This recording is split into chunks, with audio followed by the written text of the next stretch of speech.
No intro video today because we got to break the news right away. So the training camp announcement has been made. The rookies will report to training camp on July 18th, and the veterans will report on July 25th. And guys, this is why you subscribe, because we're going to be bringing you training camp news and updates every single day throughout training camp. We're going to bring you winners and losers, rumors, updates, anything that's coming out of training camp. We are going to cover it. We need 20 new subscribers on this video, so that way I can provide you the best training camp coverage. So without further ado, hit that sub button, turn on your notifications, and let's get into today's show. So I'm going to be watching for a handful of things at training camp starting July 18th for the rookies, like I said, but specifically for the vets on July 25th. Derek Carr being a big one, and I want to see him continue to mesh with the team because I truly do believe that Derek Carr has a lot to prove this season. There's a lot of, I wouldn't say a hate, but I think it's just people are saying he's just Derek Carr. We know what he is. He's mid. He's this, that, and the other. But I truly do believe that he has a lot to prove this season. The leadership is clearly there. That has never been something that Derek Carr has struggled with. He's a phenomenal leader, and he was when he was with the Las Vegas and with the Oakland Raiders. But I want to see even stronger chemistry with the offensive line, with the running back group, with the wide receivers, tight ends. I just want him to have even more chemistry than he's already developed. So I'm excited to see how he continues to mesh with his new team. Another thing that I'm watching out for is the linebacker group because DeMarco Jackson at OTAs, he was impressive, and then at minicamp, he was impressive. OTAs, he struggled. He was kind of back and forth, left and right, up, down, and in the middle. So I think that DeMarco Jackson has a lot to prove, just like Derek Carr. And with this linebacking group, I think that Zach Bond is a player that if DeMarco Jackson, Anthony Orji, Ty Summers, one of those guys really steps up, I think I could see Zach Bond having his starting linebacker role potentially at risk. We know what Pete Werner is. When he's healthy, he's a dog. Demario Davis, I don't even have to say anything about him because everyone knows Demario Davis. But I'm interested to see, where does Andrew Dowell, does Nick Anderson make the roster? Will he be a special teams guy, or could he actually fit in this linebacker group? What about Nefi Sewell and Ryan Connolly? These are all players that I'm intrigued by. However, I want to see how this linebacking group shakes out because if the Saints don't love this group going into week one, I wouldn't be surprised if they go and try to add some depth in free agency or through a trade. Another one I'm looking out for, Alontae Taylor's role in 2023.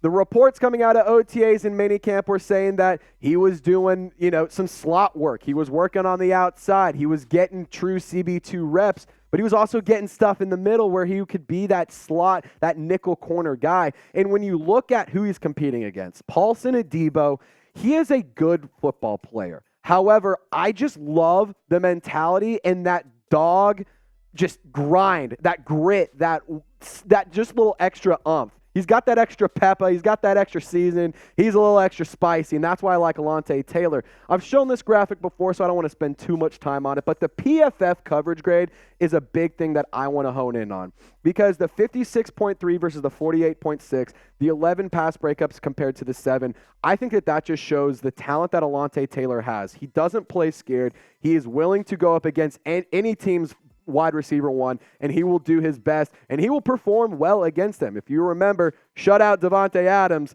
stinks that it was against Derek Carr, who's the new quarterback. That being said, he still shut him down. He was a phenomenal football player, and I think Alontae Taylor is a dog. So, guys, I want you to pick a CB2 for me.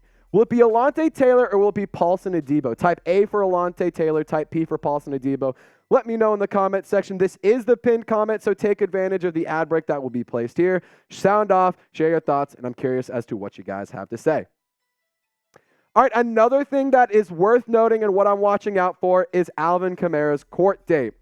So the court date for his trial, for his battery charges that happened over in Las Vegas over the Pro Bowl weekend a couple years ago, or not this past season, but the season before that, it's set for July 31st. And I personally expect a 4 to 6 game suspension once this is all said and done.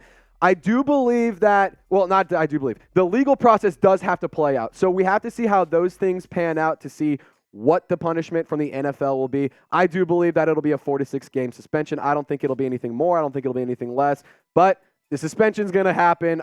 Let's get it done. First 4 to 6 weeks, just let's get it done because I want to just put this whole thing behind me. So the last thing I'm looking out for, what wide receivers will stand out?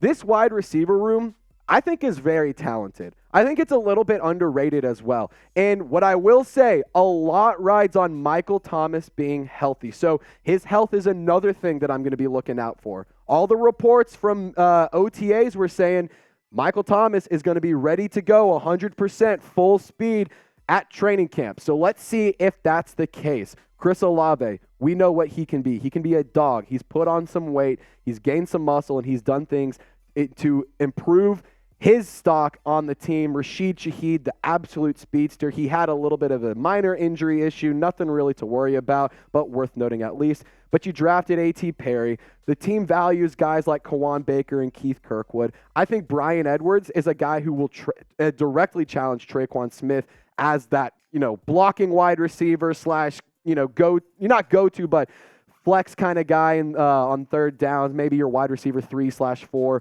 Bryan Edwards, I think he's a solid football player, but so is James Washington.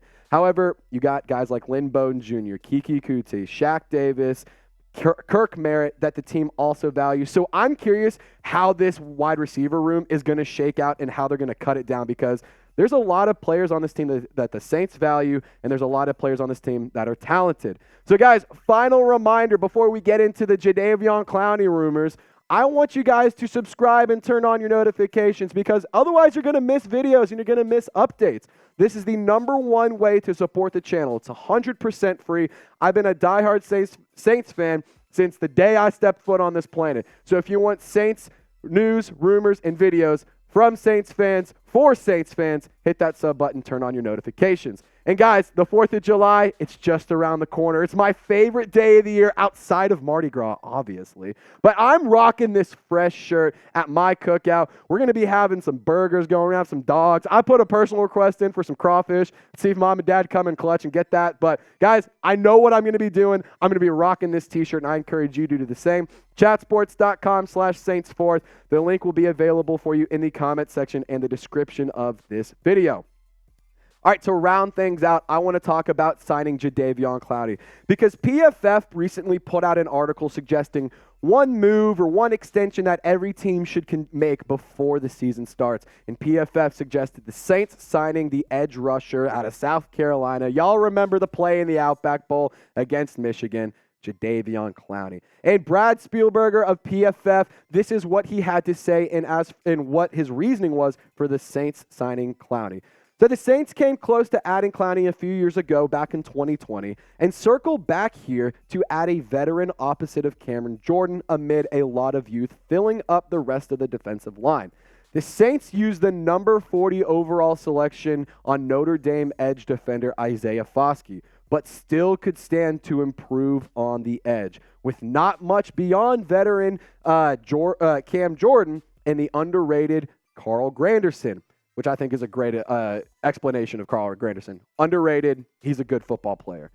Clowney is coming off a down year in the pass rushing department, totaling only 29 pressures and 2 sacks, but a change of scenery could allow him to thrive once again. Similar to what happened in the first year in Cleveland, Clowney is one of the best run defending edges in the NFL over the past decade, and you should benefit from a lot of talent around him. So my take on this, I would love to add an edge rusher. I just don't want it Jadeveon Clowney. And that has nothing to do with the fact that I think he's a good football player. I do believe he's a good football player. I think he's a great run stopper. I mean, PFF said it the best. He's a phenomenal run stopper. He thrives with talent around him. However, there is some concerns with Joe Woods being your new defensive coordinator. But let's take a look at the numbers here, because Clowney does put up really good numbers. Last season, in 2022, only 12 games played, 28 tackles, 2 sacks, 4 tackles for loss, and a forced fumble. In 2021, when PFF was honing in on Jadeveon Clowney's most recent year with the Browns, or his first year with the Browns, 37 tackles, 9 sacks, 11 tackles for loss, 2 forced fumbles. But not to mention in 2021, he also had 19 quarterback hits. He got after the quarterback. He got in the backfield. He disrupted a lot and made a lot of noise.